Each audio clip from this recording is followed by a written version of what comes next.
Tamil Junior Grade February 2005 Get ready, start.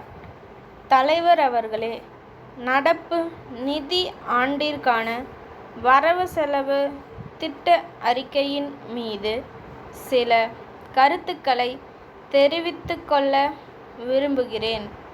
இந்த வரவு செலவு திட்ட அறிக்கையில் பல நல்ல திட்டங்கள் அறிவிக்கப்பட்டிருக்கின்றன. அத்தகைய திட்டங்களை எங்கள் கட்சியின் சார்பாக வரவேற்க கடமைப்பட்டிருக்கிறேன். தரிசு நில மேம்பாட்டு திட்டத்திற்கு முன்னுரிமை அளிக்கப்பட்டு 10 ஆண்டுகளில் தரிசு நிலங்களை அபிவிருத்தி செய்வதற்கான தொலைநோக்கு திட்டம் வரவேற்கத்தக்க ஒன்றாகும்.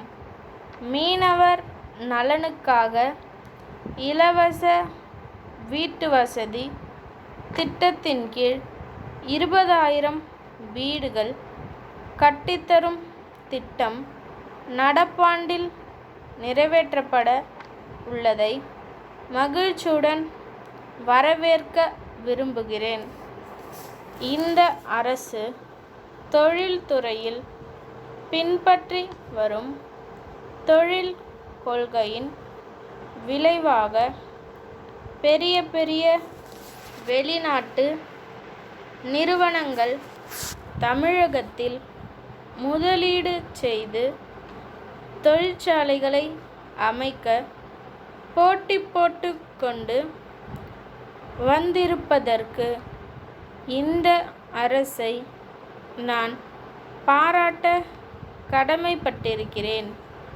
எல்லாவற்றிற்கும் மேலாக நிலமற்ற ஏழை விவசாய தொழிலாளர்கள் நலன் பாதுகாக்க அவர்களுக்கென்று ஒரு வாரியம் தீட்டப்பட்டுள்ளதை உண்மையிலேயே நான் பாராட்ட கடமைப்பட்டிருக்கிறேன்.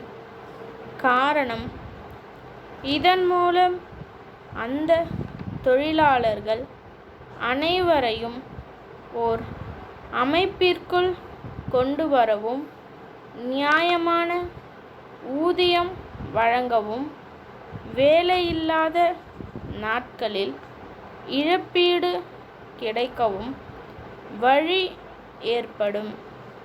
மேலும் மருத்துவம், கல்வி போன்ற பிற வசதிகளை பெறவும் விபத்துகளுக்கான இழப்பீடு, பேறுகால உதவி போன்ற வசதிகள் கிடைக்கவும் இந்த திட்டம் பெரிதும் பயன்படும் என நம்புகிறேன்.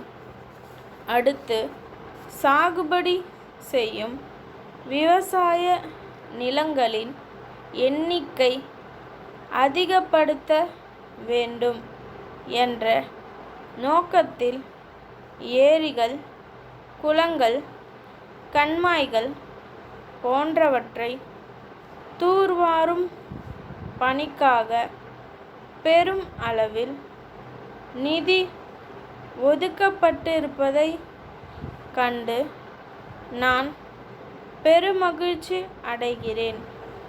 இத்திட்டத்தை நிறைவேற்றுவதன் மூலம் வரும் காலங்களில் விவசாயிகள் ஆண்டு முழுவதும் நெல், கரும்பு ஆகியவற்றை சாகுபடி செய்யக்கூடிய வாய்ப்பு ஏற்படும் என்பதை தெரிவித்துக்கொள்ள விரும்புகிறேன்.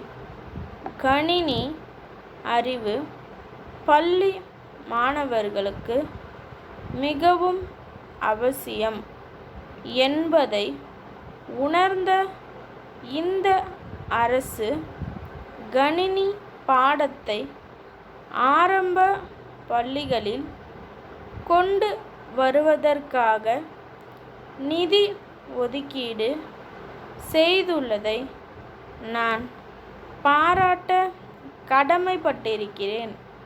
கோயம்புத்தூரில் உள்ள குணசேகரன் தொழிற்சாலை நிறுவனத்தின் மேலாளர், சென்னை அண்ணா சாலையில் உள்ள சுமதி நிறுவனத்தாருக்கு எழுதிய கடிதம்.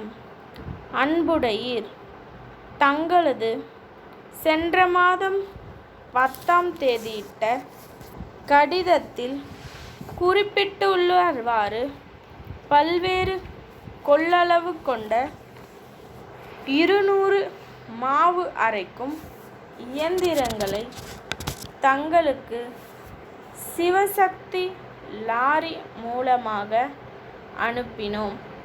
அவற்றில் சுமார் 10 இயந்திரங்கள் வரும் வழியில் பழுதாகிவிட்டதை அறிந்து அதிர்ச்சி அடைந்தோம். நாங்கள் எல்லா இயந்திரங்களையும் சரியான முறையில்தான் அனுப்பி வைத்தோம். இருப்பினும் தங்களது நிறுவனத்தோடு உள்ள நீண்டகால தொடர்பின் காரணமாக பழுதடைந்த பொருட்களை திருப்பி அனுப்பும்படி கேட்டுக்கொள்கிறோம். அடுத்த முறை சென்னைக்கு சரக்குகள் அனுப்பும்போது மாற்று சரக்குகளை அனுப்புகிறோம். ஏற்கனவே உள்ள ஒப்பந்தத்தின்படி இதற்கான லாரி வாடகையை தாங்கள் ஏற்றுக்கொள்ள வேண்டும் என்று தெரிவித்துக் கொள்கிறேன். தங்கள் நம்பிக்கையுள்ள ஸ்டாப்.